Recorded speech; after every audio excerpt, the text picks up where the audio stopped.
In the dusty ruins of ancient Mesopotamia, where the first cities rose between the Tigris and Euphrates rivers more than 6,000 years ago, the Sumerians left behind a legacy carved into clay tablets. These cuneiform inscriptions record not only the daily affairs of kings, temples, and farmers, but also profound myths about the origins of humanity, the interventions of divine beings known as the Anunnaki, and the hidden structures of the human mind and spirit. Among these artifacts, one particular tablet stands out in modern interpretations for its startling claim that certain humans were deliberately engineered with the ability to sense impending events before they occur. This is not presented as a random gift or mystical curse, but as a functional design element embedded in specific bloodlines for a purpose tied to the oversight of humanity by its creators. The story begins in the late 19th century, when archaeologists unearthed thousands of tablets from temple archives and library ruins in what is now southern Iraq. One small, unassuming fragment, cracked and weathered, was cataloged alongside mundane records of taxes and inventories. For decades, it gathered dust in museum storage. Its full significance only emerged in the mid-20th century, when a specialist began translating its central passages. The text did not speak of battles or harvests. Instead, it described a subset of humanity possessing what the tablet calls, in approximate translation, the listening ear that hears tomorrow. This ability was said to have been installed during the formative era when the Anunnaki shaped human beings from clay, blending divine essence with earthly matter. According to Sumerian cosmology, the Anunnaki, beings who came from the heavens to the earth, did not merely teach civilization. They engineered it. Most humans were crafted to live firmly in the present, to wake, labor, eat, sleep, and repeat, without peering into the mists of what was to come. This design ensured stability and focus on immediate service to the gods and the community. But a smaller number were built differently. Into their very being, the makers placed a heightened sensitivity, a biological and spiritual antenna, tuned to disturbances in the fabric of fate. These individuals might awaken in the night with unexplained dread, feel a visceral pull away from a path or decision, or experience collective unease in a village that foreshadowed disaster. The tablet frames this not as empowerment for the individual, but as a practical tool, a living early warning system for the Anunnaki themselves, who were not always present on Earth and needed signals from their creations. This interpretation aligns with broader Sumerian themes of divination, dreams, and omens, which permeated Mesopotamian culture. Kings and priests relied heavily on one niromancy, the interpretation of dreams, as messages from the gods. Texts like those in the Epic of Gilgamesh show prophetic visions guiding heroes, while omen compendia cataloged signs in the stars, livers of sacrificed animals, and everyday occurrences to predict floods, wars, or personal fates. The listening ear tablet, in this view, takes the concept further, suggesting an innate, hereditary form of precognition woven into human DNA by design, rather than acquired through ritual or training. It was hereditary, passing through the seed that remembers, sometimes skipping generations, only to re-emerge powerfully in descendants who seemed to know things they could not possibly know. Why would such a feature be installed? The tablet's narrative offers an answer that feels both ancient and eerily pragmatic. The Anunnaki, portrayed as visitors and shapers who came and went, required a mechanism to monitor their experiment from afar. When these sensitive humans experienced unexplained fear or foreboding, it served as data, a transmission indicating potential disruption in the human project, whether from rebellion, environmental catastrophe, or external threats. Fear itself was not weakness, but a signal, a form of communication across time, and perhaps dimensions.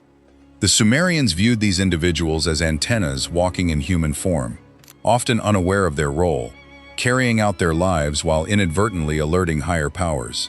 This idea resonates with patterns observed across history and cultures. Accounts of premonitions appear in countless personal stories. The sudden refusal to board a doomed flight, the nightmare that coincides exactly with a loved one's accident, or the intuitive dread before a major historical event. Modern psychology explores phenomena like precognitive dreams or gut feelings, sometimes linking them to subconscious processing of subtle cues, quantum entanglement theories, or even evolutionary adaptations for survival. Yet the Sumerian perspective frames it as intentional engineering, part of a larger narrative where humanity was modified, perhaps multiple times, to serve specific functions. Some speculative readings connect this to other tablets describing human creation, the flood story predating Noah, or the imposition of limits on human knowledge and lifespan.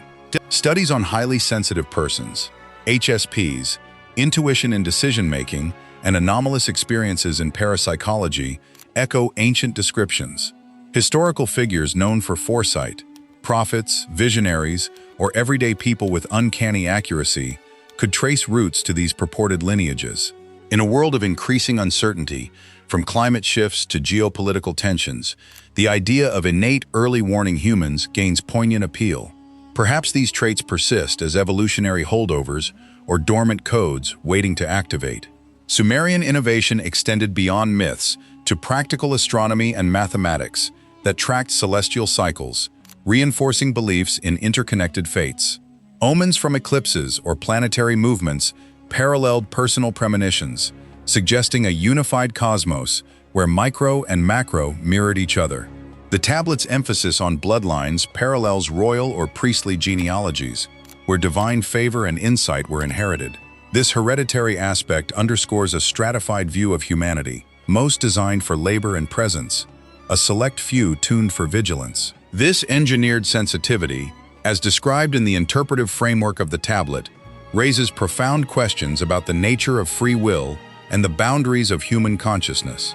If certain bloodlines were seeded with this anticipatory faculty, it implies that human experience of time is not uniform. For most, time flows linearly from past to present to future, anchoring awareness in the immediate demands of survival and service. For the attuned few, however, temporal boundaries blur slightly, allowing faint signals from potential futures to ripple backward. This could manifest as somatic warnings. The Anunnaki, acting as cosmic engineers, may have viewed this as a necessary safeguard in their long-term project of civilizing and managing humanity. Without such monitors, disruptions like uprisings, environmental collapses, or interference from rival forces might go unnoticed until too late. The tablet portrays these sensitive individuals as unwitting relays in a vast informational network, their personal discomfort serving a collective and even interstellar purpose. Over generations, this trait might have been diluted through intermixing or suppressed by cultural shifts that favored rational skepticism over intuitive knowing. Yet it persists, surfacing in modern accounts of premonitions during global events such as natural disasters, wars, or personal tragedies.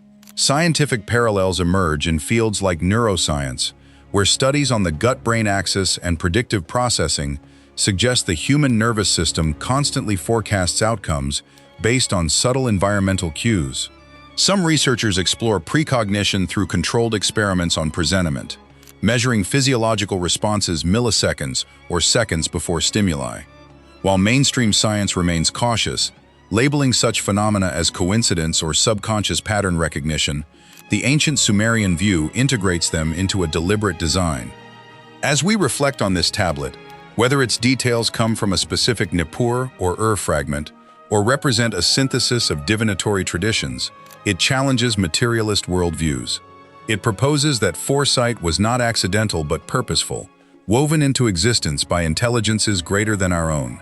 For those who experience such sensations, it offers validation, the racing heart, the inexplicable avoidance, the dream that proves true. These may be echoes of ancient programming. The Sumerians did not see it as madness or luck, but as evidence of humanity's engineered nature, a reminder that we are part of a larger story still unfolding. Further exploration of related texts, such as those involving Enki, the god of wisdom and creation often credited with human formation, or flood narratives, reveals themes of modification and limitation. Humans were given knowledge but not full access to divine foresight, except in calibrated doses for the few. This selective endowment maintained balance. Too much awareness might breed unrest, but none would leave the creators blind to threats. The listening ear ensured feedback loops in the grand experiment.